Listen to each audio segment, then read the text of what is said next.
Unmanned drones that can tase or shoot a person from the sky and can even launch a grenade. These are the latest toys the Houston, Texas SWAT team, the police department, purchased using its Homeland Security grant given to it by the federal government. Is this the next phase of the police state, where cops can play video games with our civil liberties and with our lives? Here with the frightening analysis is Lew Rockwell, Mises Institute founder and chair. Lew, it's a pleasure. Welcome back to Freedom Watch. Judge, great to be with you. Say it ain't so. Say that the police department of Houston does not have unmanned drones from the sky that can tase someone or kill them, as the military has been doing overseas. No, it's true, and of course the federal government is, as you mentioned, supplying these things. They're all federal agents, various federal agencies have them.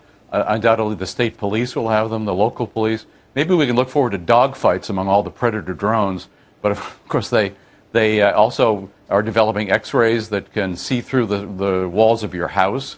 They can spy on you in your backyard while you're sunbathing.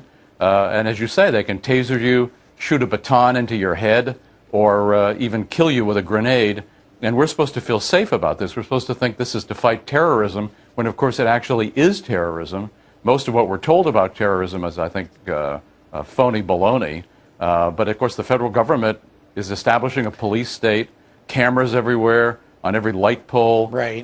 Reading our emails, listening to our phone calls, and now shoot you in your backyard if they don't like what you're doing. No trial, no jury, just boom. Well, it starts with the federal government. The Patriot Act unleashed thousands of federal agents to write their own search warrants, to capture the keystrokes on our computers when we use them, to get our legal records, our telephone records, even our medical records. Now the federal government is going to give money to local police departments. I think you just made a very good point, Lew, and that is, if Houston has this, Dallas is going to want it.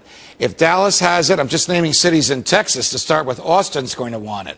If those three police departments are going to have it, the Texas Rangers, the name for their state police, are going to want it. And if Texas has it, can New York and California and Illinois and New Jersey be far behind?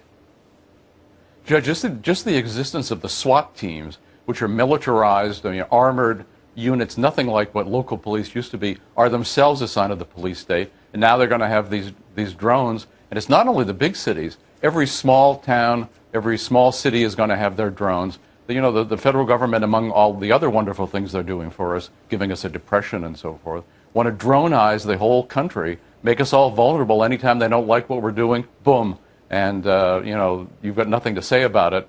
Maybe you can bring a suit afterwards that they'll say is too secret to be examined, right. And you're out of court. And much of this has happened without any popular vote. Decisions by bureaucrats and law enforcement started with the federal government. One hand the Patriot Act, and the other hand the president deciding to become judge, jury, and executioner on an American in a foreign country. He doesn't need a trial. We don't have time for a trial. The evidence of guilt is so overwhelming. Right. We know their argument. What can we do about this, Lew Rockwell? Well, of course, we also have to focus on the, what should we call it, the security industrial complex. I mean, the vast network of industries that are making so much money off these drones and all the rest of the police, the tanks that local cops have and so forth. So I think we need to educate ourselves. How about reading your new book would be one thing people could do, or reading your previous book on the Patriot Act.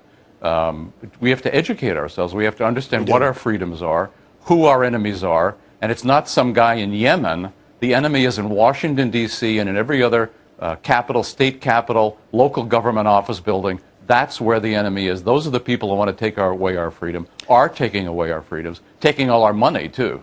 Lew Rockwell, thank you very much for joining us. Thank you, Judge.